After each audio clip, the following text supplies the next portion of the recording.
Psalm 27 opens with one of the most powerful declarations in all of Scripture. The Lord is my light and my salvation. Whom shall I fear? The Lord is the stronghold of my life. Of whom shall I be afraid? These words are not just poetry, they are a lifeline. They are meant to be spoken out loud, believed deeply, and lived daily. And if you let them sink into your spirit, they will change the way you see everything around you. Let's start with this. Light and salvation, those are not just two random religious words.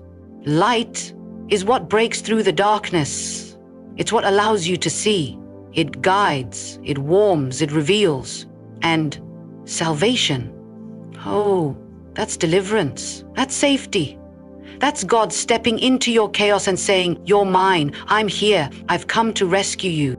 Now imagine waking up every morning and instead of rehearsing the fear, the worry, the doubt, the bills, the diagnosis, the heartbreak, you start by declaring, "The Lord is my light." Just say it to yourself. Not was, not maybe will be, not if I'm good enough, he might, but is present now. Your light right now. Even if everything around you feels dim, even if your emotions don't line up, the truth remains. The Lord is your light. He shines in the darkest places. He shows up when no one else does. And he's not only your light, he is your salvation. You don't have to look to the world to save you. You don't have to wait on a person to rescue you. The Lord himself is your deliverance. Do you know what that means? That means you're not helpless. That means you don't have to stay bound or anxious or broken, because the one who created the universe has stepped into your life and said, "I will carry you." Now, when you really know that, when it becomes more than just words on a page, when it drops down into your spirit, it changes everything. That's when the question comes, and it's not a rhetorical one. It's a weapon. Oh, whom shall I fear? It's like the soul standing up and saying, if God is for me, what could possibly intimidate me? Not cancer, not poverty, not loneliness, not the devil himself. Nothing. Because perfect love casts out fear, and God's love isn't partial. It's full. It's perfect, it's personal. When you know the Lord is your stronghold, your hiding place, your defense, then even when the enemy comes in like a flood, your soul doesn't panic. It doesn't tremble. It stands firm. I'm not saying you'll never feel afraid. It's human, but the fear won't control you. It won't define you. You'll feel it, but it won't have the final say. Why? Because faith will rise. Because trust in the unshakable presence of God will silence every lie the enemy tries to whisper in your ear. You see, the reason David could declare this so boldly is not because his life was easy. He was hunted, he was betrayed, he was surrounded, and yet he said, "I'm not afraid."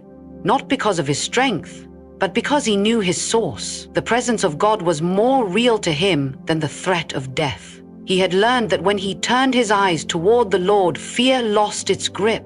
This is why we must begin our day in his presence. Before the phone starts buzzing, before the noise begins, open your mouth and say, "Lord, you are my light today. You are my salvation. I choose to trust you. I choose to believe you. I choose to walk in your light." You don't have to fake it until you make it. You don't have to pretend like you're strong. All you have to do is lean. Lean into the one who is strength. Lean into the one who never sleeps, who never leaves, who knows your name and numbers every hair on your head. He didn't bring you this far to abandon you now. And when fear tries to creep in, you remind yourself, whom shall I fear? That's not just a comfort, that's a declaration of war against fear. It's a reminder that fear is a liar, and the truth is that God is on your side. So don't let the voices of yesterday drown out the voice of truth today. Don't let what you see shake what he has spoken. You are not alone. You are not without help. You are not powerless. You have a light. You have a savior, and you have nothing to fear. Let that truth shape your morning, your mindset, and your every step today. It's one thing to believe that God is with you in a quiet moment of prayer. It's another thing entirely to stand in that confidence when all of hell seems to break loose against your life. Psalm 27 doesn't ignore the reality of battles or the presence of enemies. It doesn't paint a fantasy world where nothing ever goes wrong. No.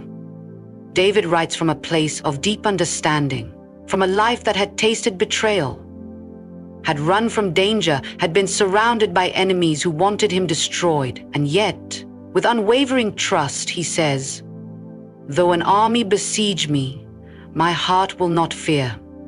Though war break out against me, even then I will be confident. Do you feel that? That's not arrogance. That's not denial. That's faith, real, raw, unshakable faith. That's confidence rooted not in the absence of problems, but in the presence of God. You see, confidence in God doesn't mean you won't be attacked. It means you'll stand firm even when the attack comes. It means you know where your help comes from. It means that your peace doesn't depend on your circumstances. It depends on the one who holds your future. Let me tell you something. The enemy doesn't waste his energy on people who aren't a threat. If you're under attack, if it feels like you're surrounded, if pressure has been building and opposition keeps coming from every direction, don't let it drive you into despair. Let it drive you deeper into God. Because the truth is, every time the enemy surrounds you, God surrounds the enemy. Every time the enemy schemes, God is already 1,000 steps ahead. The devil may try to intimidate you, but he cannot overcome the one who belongs to the Lord. There's a confidence that comes not from knowing all the answers, but from knowing the one who does. From the outside, it may look like you're outnumbered. From the outside, it may seem like you're losing. But faith has a different perspective. Faith doesn't just see what's happening. Faith sees who's standing with you. And when you see that clearly, your heart stops trembling and starts praising. David didn't say he hoped God would show up. He didn't say, maybe, if everything goes right, he'll make it through. He said, even then, I will be confident. That kind of boldness doesn't come from theory. It comes from encounter. It comes from knowing deep down in your spirit that the same God who delivered you before will do it again. That the same God who parted the sea, who shut the mouths of lions, who walked in the fire, is walking with you right now. So when the voices rise against you, when fear tries to take over, when discouragement whispers, when people lie about you, betray you, leave you, you don't fold, you don't shrink back, you lift your head, not because of your strength, but because of His. You say, I will be confident, not in me, not in my plan, but in the God who has never failed. And if you've been knocked down, if you feel like the battle has drained you, like the weight has been too much, don't confuse tiredness with defeat. Just because you're weary doesn't mean you're finished. The battle doesn't end with exhaustion, it ends with victory. And your confidence in God is what carries you through. Some of you have been listening to the wrong voices. The voice that says, you're not enough. The voice that says, you'll never get out of this. The voice that says, this is where your story ends. But I came to tell you that your confidence isn't based on what they said. It's based on what He said. And He said you're chosen. He said you're protected. He said you're more than a conqueror. He said no weapon formed against you will prosper. And when God says something, He doesn't stutter. He doesn't second guess. He doesn't make empty promises. So even when it feels like war has broken out against your peace, your family, your future, you can still say, even then, I will be confident.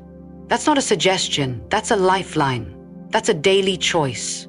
When your feet hit the floor in the morning, you don't have to walk into the day guessing what's going to happen. You walk in knowing who's going before you. You walk in with a song on your lips and faith in your heart. Not because everything is perfect, but because your God is faithful. So let the storm rage, let the enemies gather, let the pressures rise, because even then you will be confident.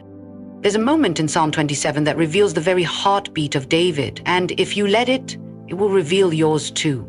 He says, one thing I ask from the Lord, this only do I seek, that I may dwell in the house of the Lord all the days of my life, to gaze on the beauty of the Lord and to seek Him in His temple. Now think about that. Of all the things David could have asked for, victory over his enemies, protection, riches, long life, he asked for one thing, just one, to dwell in the presence of God. That tells you everything about what truly matters. You see, we spend so much of our lives chasing things. We chase peace, we chase stability, we chase love, we chase provision, we chase success. And none of those things are wrong. But David understood something most people miss. When you have the presence of God, you already have everything else. When you're dwelling in His presence, the striving ceases, the fear subsides, the searching ends because you've found the very source of life itself. David wasn't asking for a place. He was asking for a person. He wasn't trying to get to a building. He was desperate for communion with the living God. And not just on the Sabbath, not just during crisis. He said, all the days of my life, every day, morning by morning. He wanted to wake up and know God was near. He wanted his soul to be saturated in the glory of his presence. He didn't want a visit, he wanted to dwell. And that's the invitation for you today, to start your day not by reaching for your phone, not by checking your schedule, not by diving into the stress, but by dwelling. Before you face the world, face the one who holds the world. Before you take on the pressure, take in his presence. It's not about how many minutes you spend. It's about the posture of your heart. It's about saying, Lord, I don't want anything more than I want you. There is something sacred about seeking him. There is something life-altering about choosing him first. When David said he wanted to gaze on the beauty of the Lord, he wasn't talking about physical sight. He was talking about spiritual awe. He wanted to behold God's goodness. He wanted to be overwhelmed not by his enemies, but by God's gloryfulness. He wanted the eyes of his heart to be fixed, not on the threat, but on the one who is altogether lovely, altogether holy, altogether worthy. And when you begin to live like that, when your desire for God becomes the driving force of your day, everything changes. Your reactions change. Your atmosphere changes. Your priorities realign. You stop looking to people to fill what only God can satisfy. You stop depending on circumstances to give you peace. You stop performing for approval. Why? Because the gaze of your soul is on him. And when your eyes are on him, fear loses its grip, anxiety has no voice, and darkness flees. Some of you have been looking at everything else, trying to make sense of the chaos, trying to find direction, trying to hold it all together, and God is calling you back to the one thing. He's calling you to sit at his feet again, to get still, to listen, to gaze. Because when you get a glimpse of his beauty, everything else fades. When you hear his whisper, all the shouting voices around you lose their power. You may still walk through the storm, but you'll walk through it differently, because your spirit will be anchored in intimacy. This is why David could be fearless. This is why he could face armies and betrayal and uncertainty. It wasn't that he was braver than anyone else. It was that he had a secret place with God. He had tasted something deeper than the battlefield, and that's what gave him strength. The place of worship became the wellspring of his confidence. You have access to that same place. You don't have to earn it. You don't have to strive for it. The veil was torn. The presence of God is no longer locked behind temple walls. It lives within you, but you still must choose to seek. You must choose to quiet the noise and turn your heart. That's where the breakthrough happens. Not always out there, but in here, in the quiet, in the surrender, in the seeking. So let this be your cry today. Let this be the longing that defines your life. Not more things, not more control, but more of him. Just one thing. Just one pursuit, that you may dwell with him, that you may gaze upon him, that you may seek him, not just on Sunday, not just in need, but every day, every breath, every step.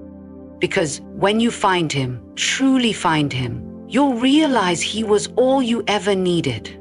There is something about worship that shifts the atmosphere, not just around you, but within you. It's not just a song.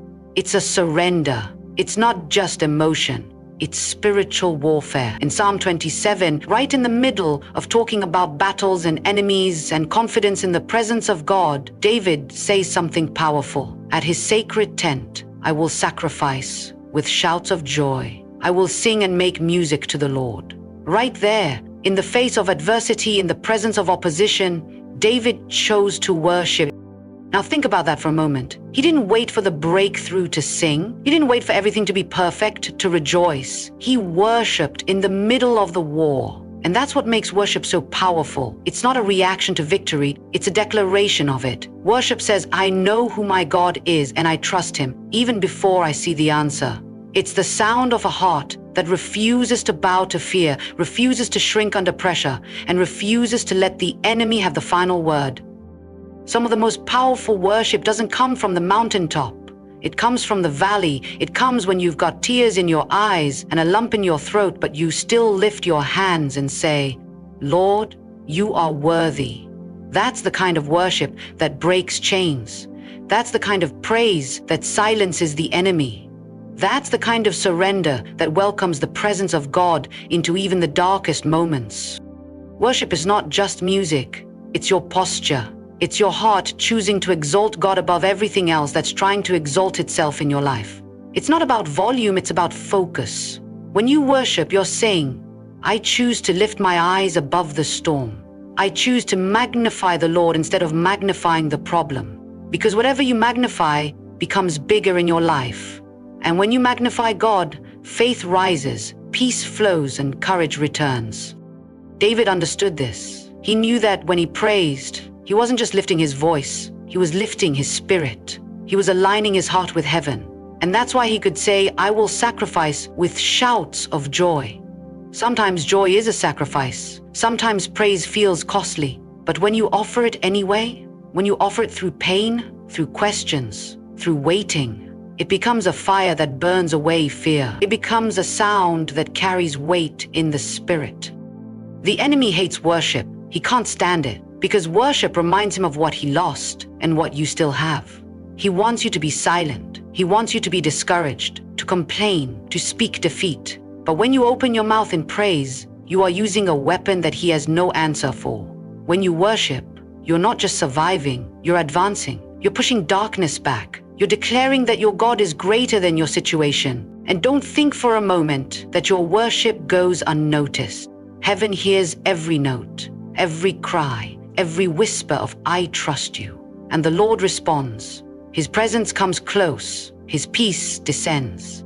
His spirit strengthens you right in the middle of the fight. That's why worship must be your weapon. It must be the first thing you reach for, not the last. When anxiety rises, worship. When the report is bad, worship. When the doors close, worship. When you don't know what to do, worship. You see, worship shifts the focus off of you and onto Him. It reminds your soul who's in control. It stirs up the truth again. That's why the enemy will try everything to distract you, to weary you, to make you feel like worship is a waste of time. But it's not a waste, it's warfare. And the people who learn to worship in the dark are the ones who carry light wherever they go. David wasn't worshiping from a throne in this moment. He was surrounded by trouble. But he knew that if he could just get into the presence of God, everything would change. Not always the situation, but his heart, his perspective, his courage, his peace. That's what worship does. It opens the door for heaven to meet earth. And when heaven comes, everything shifts. You don't need to wait for the right mood or the right setting. You don't need a choir or a band. You just need a surrendered heart and a voice that says, Lord, I love you. I honor you. I trust you. That's where the power is. Right there in the secret place. In the car, in the kitchen, in the quiet. That's where battles are won. So don't lose your song. Don't let the fire go out. Lift your voice, even if it trembles. Offer your praise, even if it hurts. Because when you do, heaven stands to attention, and God Himself begins to move. There comes a moment in every believer's life when the waiting gets long, when the prayers feel unanswered, when you've worshipped, you've believed, you've stood your ground, and still nothing seems to move. That's the place David was touching in Psalm 27 when he wrote, Wait for the Lord. Be strong and take heart, and wait for the Lord, not once, but twice. Wait for the Lord. Because David knew something that many miss. The waiting is not wasted. The waiting is where your strength is renewed. The waiting is where your roots grow deep. And the waiting is where God proves He's worth trusting. Waiting doesn't mean doing nothing. Waiting means trusting. It means choosing to believe that God is still working, even when you don't see a thing. It means resting in the truth that His timing is not your timing, but His timing is always perfect. And that's not easy, because everything in us wants to fix it, force it, hurry it. We want to open doors God has shut. We want answers without process, but faith doesn't grow in the rush. Faith grows in the wait. David had seen plenty of delays. He was anointed as king, and yet he spent years hiding in caves. He had a promise, but he also had a journey. And that's where we often stumble. We receive the promise, but when the process takes longer than expected, we start to doubt. we start to question, did I hear God right? Is he really going to come through? But the delays of God are not his denials. Just because it hasn't happened yet doesn't mean it won't. God is never late, but he's also never early. He comes right on time, his time.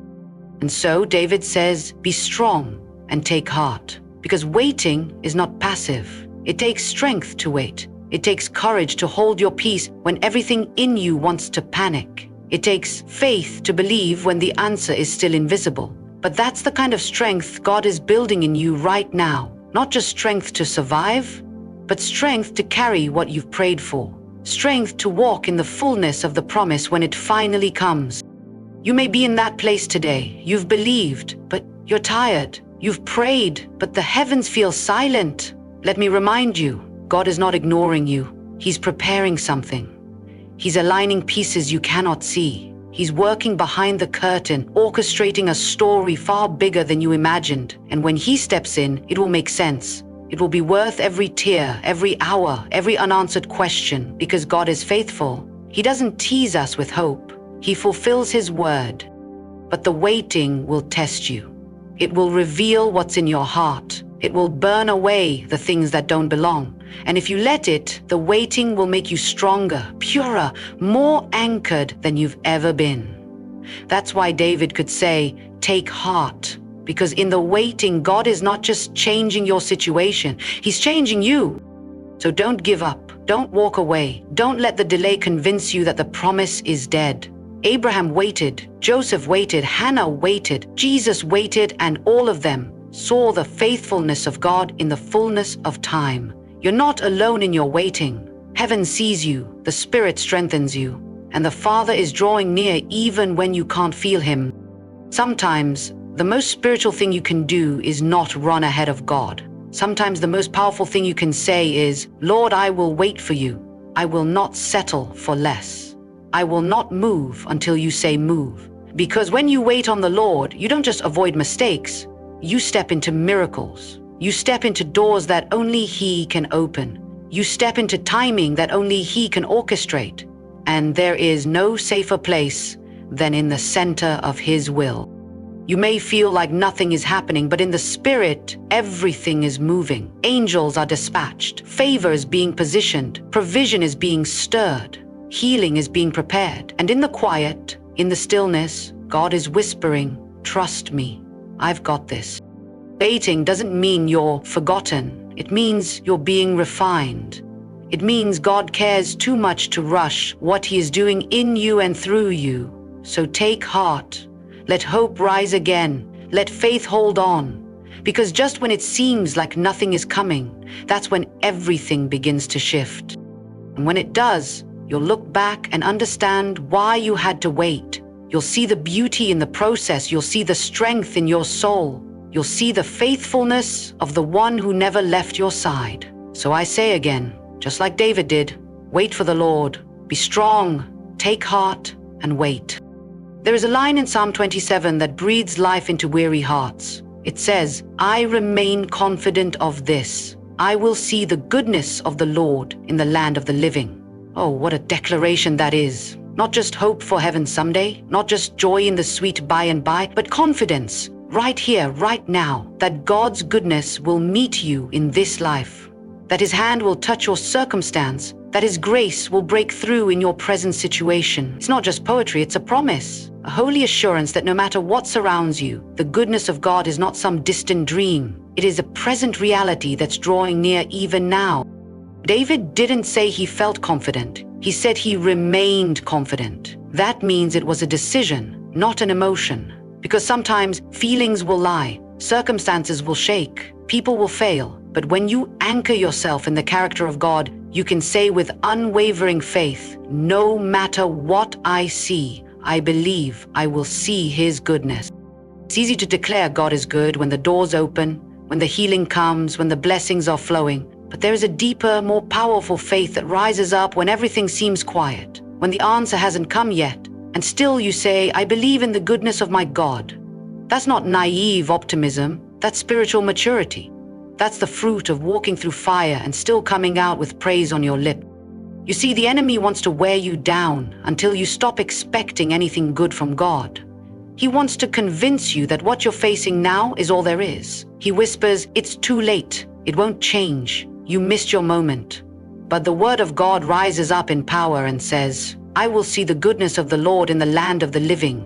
That means in your family, in your finances, in your mind, in your body, in your purpose. You will see it, not because you earned it, not because you deserve it, but because He is good. He cannot deny Himself. The reason many people lose hope is because they've stopped looking for His goodness. They've accepted disappointment as normal. They've embraced the pain and called it permanent. But the Lord is calling you to lift your eyes again, to dare to believe again, to expect His hand to move again. Because goodness is not just what He does, it's who He is. Sometimes we confuse the delays of God with the denial of His goodness. But David understood, just because it hasn't happened yet doesn't mean it's not coming. And so he chose to stand firm in the middle of the storm and say, "I still believe." That kind of confidence pleases the heart of God. It shakes the foundations of hell. It reminds every principality and power that our faith is not rooted in what we see, but in who He is. The land of the living is not some abstract place. It's where you are right now. It's the place of struggle, of responsibility, of waiting and praying and hoping. That's where God wants to reveal Himself, not just on the mountaintops, but in the ordinary moments, in the quiet tears, in the small victories. His goodness isn't always loud, but it's always present. It shows up in the right word at the right time, in peace that makes no sense, in favor that opens doors you couldn't unlock on your own.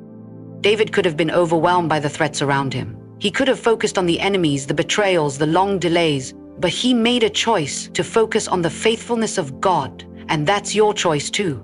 Will you believe in the storm what He showed you in the light? Will you trust that even here, even now, His goodness is pursuing you?